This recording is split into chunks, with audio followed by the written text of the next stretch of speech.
السلام علیکم ورحمۃ اللہ۔ اس وقت ہم مسجد کے دروازے پر موجود ہیں۔ یہ مسجد بادشاہوں کے بادشاہ کا دربار ہے، اللہ کا گھر ہے، اور اس میں داخل ہونے کا ایک خاص طریقہ ہے، جس طریقے پر ہمارے نبی حضرت محمد صلی اللہ علیہ وسلم مسجد میں داخل ہوا کرتے تھے، اور ہمیں بھی حکم دیا ہے کہ ہم اسی طریقے کے ساتھ اللہ کے گھر میں داخل ہو۔ آج میں اس مختصر سی ویڈیو میں وہ طریقہ آپ کو بتانا چاہتا ہوں جس میں 4 باتیں سیکھنے کی ہے۔ پہلی بات یہ ہے کہ جب ہم مسجد میں داخل ہو تو ہمیں حکم ہے کہ ہم دایاں پاؤں مسجد میں اندر رکھ کے پہلے دایاں پاؤں، اس کے بعد بایاں پاؤں۔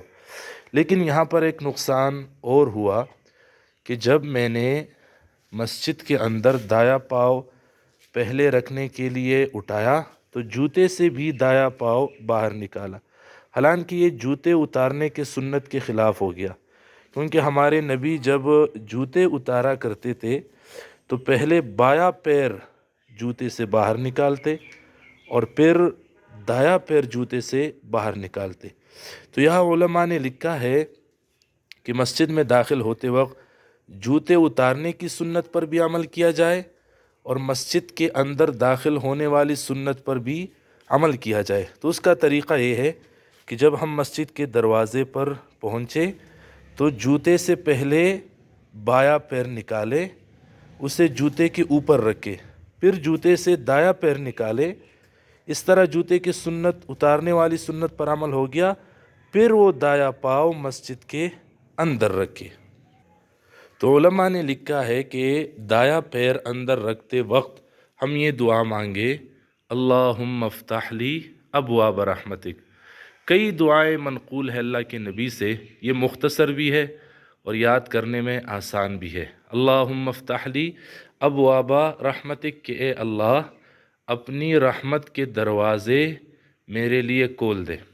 اور جب ہم مسجد سے باہر نکلے تو علماء نے لکھا اور ہمارے نبی نے حکم دیا کہ پہلے بایاں پیر آپ باہر نکالیں اور پھر دایاں پیر باہر نکالیں۔ تو یہاں بھی مسئلہ ہو جاتا ہے، جب ہم مسجد سے اپنا بایاں پیر باہر نکالتے ہیں تو وہ سنت جو جوتے پہننے کے بارے میں ہے اس کا خطرہ ہو سکتا ہے، تاکہ وہ ہم سے چھوٹ جائے، کیونکہ اللہ کے نبی جب جوتے پہنتے تھے تو پہلے دایاں پیر پہنتے تھے، جوتے میں داخل کرتے تھے، اور پھر بایاں، پہلے دایاں پھر بایاں۔ تو اس کا طریقہ علماء نے یہ لکھا کہ دونوں سنتوں پر عمل ہو، مسجد سے باہر نکلنے کی سنت پر بھی اور جوتوں والی سنت پر بھی۔ تو اس کا طریقہ یہ بتایا کہ پہلے بایاں پیر آپ مسجد سے باہر نکالے، اس کو دائیں جوتے کے اوپر رکھے، اور پھر بایاں پیر نکالے اور دائیں جوتے میں پہلے پہنے اور پھر بایاں پیر جوتے کے اندر ڈالے۔ تو یہاں پہ ایک بات مجھے یہ یاد آ گئی کہ جوتوں پر پیر رکھنے سے جوتوں کا تھوڑا بہت تو وہ دل یا مانے گیا نہیں، یہ تو میرے خیر پرانے جوتے ہیں، نئے جوتوں کے اوپر پیر رکھنا بڑا مشکل ہے۔ تو ہمارے ایک ساتھی کہتے تھے کہ جس کے دل میں سنت کی اہمیت ہو اس کے لیے یہ کوئی مشکل کام نہیں ہے کہ وہ جوتے کے اوپر ایک پیر رکھے اور دوسرا جوتے کے اندر ڈال دے۔ اور علماء نے یہ لکھا کہ اللہ کے نبی نے حکم دیا ہے کہ جب ہم مسجد سے باہر نکلے اور اپنا بایاں پیر باہر نکالے تو یہ دعا پڑھے، اللہم انی اسألک من فضلک، اے اللہ میں تجھ سے تیری فضل کا سوال کرتا ہوں۔ یہ دعا آسان ہے یاد کرنے میں، اللہم انی اسألک من فضلک۔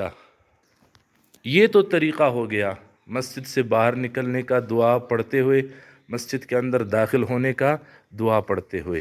پھر ایک بات علماء نے یہ لکھی کہ اس کا مطلب کیا ہے، یہ کیوں اللہ کے نبی نے یوں فرمایا؟ جب مسجد میں داخل ہوتے ہیں تو اللہ سے رحمت کا سوال کرتے ہیں، اللہم افتح لی ابواب رحمتک، اور جب مسجد سے باہر نکلتے ہیں تو پھر فضل کا سوال کرتے ہیں کہ یا اللہ میں تجھ سے تیری فضل کا سوال کرتا ہوں، اللہم انی اسألک من فضلک۔ تو داخل ہوتے ہوئے رحمت کا سوال اور نکلتے ہوئے فضل کا سوال، یہ کیوں ہے؟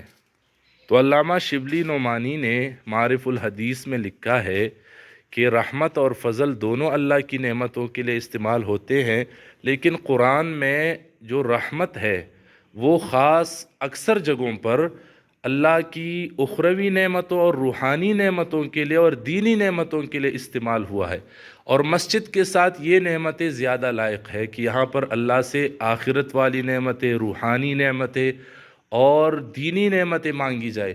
تو جب ہم مسجد کے اندر داخل ہوتے ہیں تو ہم پڑھتے ہیں اللہم افتح لی ابواب رحمتک، رحمت کا سوال کرتے ہیں کہ اے اللہ اس جگہ اپنی دینی نعمتیں، آخرت والی نعمتیں اور روحانی نعمتیں ہمیں عطا فرما۔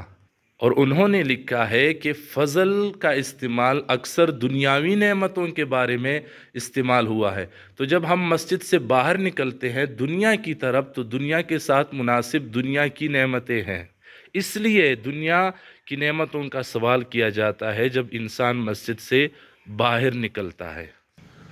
اور چوتھی بات یہ ہے کہ یہ مخصوص طریقہ کیوں دیا گیا ہے کہ مسجد میں داخل ہو تو مخصوص حالت میں مخصوص انداز سے دعا پڑھتے ہوئے داخل ہو، اور جب نکلو تو بھی مخصوص حالت میں مخصوص دعا کے ساتھ نکلو۔ یہ اس لیے کہ انسان کو پتہ چلے اور احساس ہو کہ میں اللہ کی دربار میں آیا ہوں، تاکہ وہ غفلت کی حالت میں داخل نہ ہو۔ یہ کسی کا بیٹھک نہیں ہے، کسی کا حجرہ نہیں ہے، ہمارا گھر نہیں، رب کا گھر ہے۔ تو غفلت کی حالت سے نکلنے کے لیے یہ طریقہ ہمیں بتایا گیا ہے، تاکہ احساس ہو دل میں کہ جس جگہ تم آئے ہو یہ رب کا گھر ہے، اب یہاں احتیاط سے رہنا ہے اور اس طریقے سے رہنا ہے جس طریقے پر رب چاہتا ہے۔ اللہ ہمیں عمل کی توفیق عطا فرمائے۔ السلام علیکم۔